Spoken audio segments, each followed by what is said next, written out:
Hello बच्चों, math की online class में आपका स्वागत है। हमारी प्रश्नावली 11.4 के कुछ महत्वपूर्ण उदाहरण यहाँ हम हल करते हैं जो परीक्षा की दृष्टि से महत्वपूर्ण है। जिसमें उदाहरण नंबर 10 देखिए, किसी संभव त्रिभुज ABC की भुजा BC पर एक बिंदु D इस प्रकार स्थित है कि BD इक्वल टू 1/3 BC है। तो हमें सिद्ध करना है कि 9AD की स्क्वायर इक्वल टू 7AB की स्क्वायर। देखिए हमें दिया क्या है, यानी हमें सिद्ध करना है तो दिया हुआ सिद्ध करना और रचना लिखनी होती है। तो हमें दिया हुआ है किसी त्रिभुज ABC की भुजा पर एक बिंदु D इस प्रकार स्थित है कि BD इक्वल टू 1/3 BC। ये बात हमें दिया हुआ है और सिद्ध करना है 9AD की स्क्वायर इक्वल टू 7AB की स्क्वायर। इसके बाद हम एक रचना करते हैं और रचना के अंदर देखिए जो ये हमारी आकृति है, इस आकृति में हम इस शीर्ष A से इस BC के ऊपर लंब डाल देते हैं। ठीक है, तो ये AE है वो BC के ऊपर लंब हो गया। यहाँ देखिए त्रिभुज ABC एक संभव त्रिभुज है। यदि A से BC पर लंब AE डाला जाए तो वह BC को समद्विभाजित करेगा। ये बात देखिए, आप समझिए कि त्रिभुज ABC एक संभव त्रिभुज है और आपको याद रखना होगा कि संभव त्रिभुज की जो शीर्ष लंब और माध्यिका है दोनों एक ही रेखाखंड होते हैं। इसका मतलब इस शीर्ष लंब को हम माध्यिका भी बता सकते हैं और माध्यिका है वो मध्य बिंदु को मिलती है, यानी E है वो BC का मध्य बिंदु है, इसलिए E है वो BC को समद्विभाजित करता है। अतः हम बता सकते हैं कि BE या EC दोनों बराबर होंगे और पूरे BC का आधा होंगे, जैसे BE और EC, क्योंकि E है वो मध्य बिंदु है, इसलिए BE और EC बराबर होंगे और इनका मान है वो पूरे BC का आधा होगा। ये बात हमें दिया गया है कि BD है वो 1/3 BC है।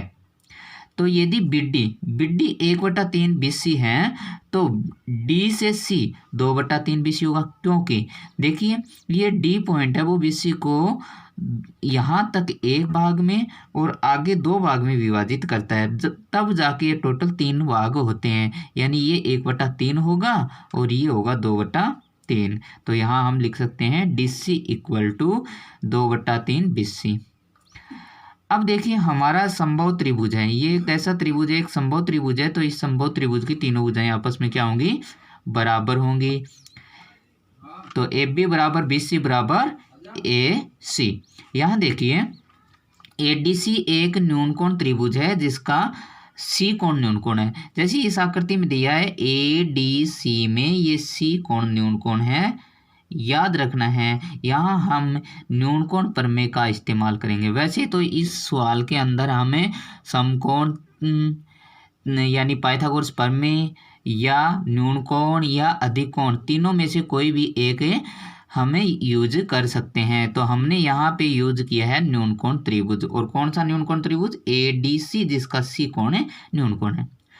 अब न्यूनकोण प्रमेय होती क्या है, न्यूनकोण प्रमेय होती है भाई न्यूनकोण की सम्मुख भुजा का वर्ग अन्य दोनों भुजाओं के वर्ग के योग तथा उसके प्रेक्षण पर डाले गए दोगुने के अंतर के बराबर होता है। तो देखिए कोण C है, C का सम्मुख भुजा AD है, तो AD का वर्ग अन्य दो भुजा AC और DC इनका वर्ग का योग तथा DC इंटू EC इसके दोगुने के अंतर यानी माइनस के बराबर होता है। अब हम यहाँ क्या करते हैं कि ऊपर जो मान दिए गए हैं उसके अनुसार यहाँ पे हम मान रखते हैं। तो AD square equal to AC की स्क्वायर का AC की स्क्वायर प्लस DC की स्क्वायर।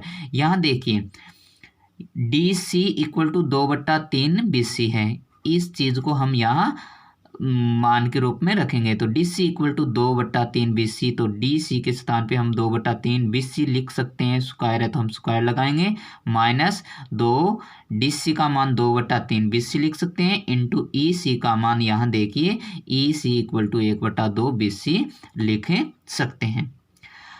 चलो अब इनको हम हल करते हैं। देखिए क्या होगा कि AD की स्क्वायर इक्वल टू AC की स्क्वायर प्लस अब देखिए 2 का वर्ग 4 होगा और 3 का वर्ग 9 होगा और BC की स्क्वायर होगा, माइनस यहाँ से देखिए 2 से 2 कटे तो 2/3 BC इंटू BC यानी BC की स्क्वायर हो गया। अब देखिए AD की स्क्वायर इक्वल टू यहाँ इसके नीचे 1 मानकर 1, 9 व 3 का एलसीएम लेते हैं, लैसे लेते हैं तो कितना होगा 9। 1 को 9 से विभाजित किया 9 को AC की स्क्वायर से गुणा किया 9AC की स्क्वायर, प्लस 9 को 9 से विभाजित किया 1 को 4 BC की स्क्वायर से गुणा करोगे तो 4 BC की स्क्वायर, माइनस 3 का भाग 9 में दिया 3 बार, 3 को 2 से गुणा किया 6 BC की स्क्वायर। अब यहाँ देखिए 9 ये AD की स्क्वायर इक्वल टू यहाँ 9AC की स्क्वायर माइनस ये देखिए 4 BC की स्क्वायर माइनस 6 BC की स्क्वायर। 4 BC की स्क्वायर से 6 BC की स्क्वायर यदि हमें माइनस करते हैं तो माइनस 2 BC की स्क्वायर प्राप्त होगा। यहाँ से ये देखिए ये 9 है, इसका पक्षांतरण करते हैं, ये 9 यहाँ पे भाग में है तो दूसरी साइड में AD की स्क्वायर से गुणा होगा, यानी 9 AD की स्क्वायर इक्वल टू यहाँ पे देखिए ये जो मान है 9 AC की स्क्वायर और 2 BC की स्क्वायर। यहाँ पे देखिए AC का मान हम AB लिख सकते हैं क्योंकि समबाहु त्रिभुज है तो इसकी तीनों भुजाएं समान होगी, तो AC के बराबर AB और BC के बराबर भी AB लिख देते हैं। तो यहाँ देखिए 9 AD की स्क्वायर इक्वल टू 9 AB की स्क्वायर में से 2 AB की स्क्वायर हम माइनस करते हैं 7 AB की स्क्वायर हमें प्राप्त होता है। यही चीज़ हमें सिद्ध करनी थी। इसी प्रश्नावली का हमारा 11 नंबर उदाहरण है। इसमें दिया है कि त्रिभुज ABC एक समकोण त्रिभुज है। ये ABC एक समकोण त्रिभुज है जिसका B कोण है वो समकोण है। यदि D और E है वो AB और BC पे इस प्रकार स्थित हैं तो सिद्ध कीजिए कि AE की स्क्वायर प्लस CD की square plus equal to AC की स्क्वायर प्लस DE की स्क्वायर होता है। तो देखिए हम क्या करते हैं, दिया हुआ में ABC एक समकोण त्रिभुज है जिसका B कोण समकोण है और D और E इस प्रकार स्थित हैं। सिद्ध क्या करना है, AE की स्क्वायर प्लस CD की स्क्वायर इक्वल टू AC की स्क्वायर प्लस DE की स्क्वायर। हम क्या करते हैं, इन सभी जो बिंदु हैं इनको आपस में इस प्रकार से मिला लेते हैं। यहाँ हमें 4 समकोण त्रिभुज प्राप्त होते हैं, ABC, DBE, ABE, DBC। ये चारों समकोण त्रिभुज है, इनमें हम पाइथागोरस प्रमेय यानी PGT का उपयोग करेंगे। पाइथागोरस प्रमेय यानी कर्ण स्क्वायर इक्वल टू आधार स्क्वायर प्लस लंब की स्क्वायर। यहाँ देखिए समकोण त्रिभुज ABC का B कोण समकोण है तो इसमें PGT यानी पाइथागोरस प्रमेय का इस्तेमाल करते हुए हम प्राप्त कर सकते हैं कि AC की स्क्वायर इक्वल टू AB की स्क्वायर प्लस BC की स्क्वायर, क्योंकि जो समकोण होता है उसकी सम्मुख भुजा क्या कहलाती है, कर्ण कहलाती है। और पाइथागोरस प्रमेय ये बोलता है कि कर्ण का वर्ग है वो अन्य दोनों जो भुजाएं उनके वर्ग के योग के बराबर होता है। इसी प्रकार समकोण त्रिभुज DBE लेते हैं, इसमें कर्ण है वो DE है तो DE की स्क्वायर इक्वल टू BE की स्क्वायर प्लस BD की स्क्वायर। अब इन दोनों समीकरणों को, ये समीकरण 1 और 2 है, इन दोनों को हम जोड़ लेते हैं तो हमें प्राप्त होगा AC की स्क्वायर प्लस DE की स्क्वायर इक्वल टू AB की स्क्वायर प्लस BC की स्क्वायर ये और BE की स्क्वायर प्लस BD की स्क्वायर ये। ठीक है, ये होगी हमारी समीकरण नंबर 3। अब देखिए समकोण त्रिभुज हमारा समकोण त्रिभुज अब होगा ABE। इसमें AE है वो कर्ण होगा और AB की स्क्वायर प्लस BE की स्क्वायर होगा, यानी AE की स्क्वायर इक्वल टू AB की स्क्वायर प्लस BE की स्क्वायर। ये समीकरण होगी 4 नंबर।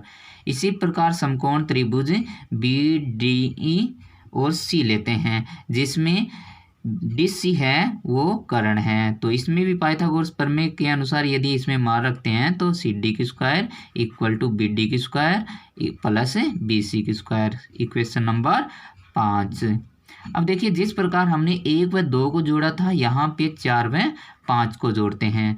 तो देखिए ए ई की स्क्वायर प्लस सी डी की square equal to A B की स्क्वायर प्लस बी ई की स्क्वायर प्लस बी डी की स्क्वायर प्लस बी सी की स्क्वायर। इस पूरे मान को हम समीकरण 6 के रूप में मान लेते हैं। अब ध्यान से देखिए, समीकरण 3 व 6 की तुलना कीजिए।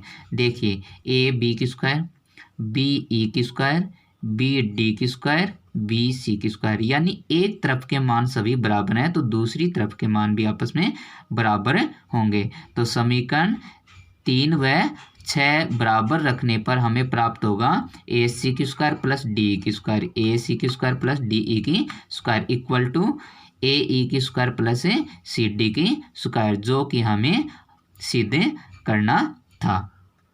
आशा करता हूँ कि दोनों जो उदाहरण है वो आपको अच्छी तरह से समझ में आए होंगे। इन उदाहरणों को हमें अच्छी तरह से समझ के इन्हें अभ्यास के रूप में 2 या 3 बार अपने आप में खुद को करना है आपको।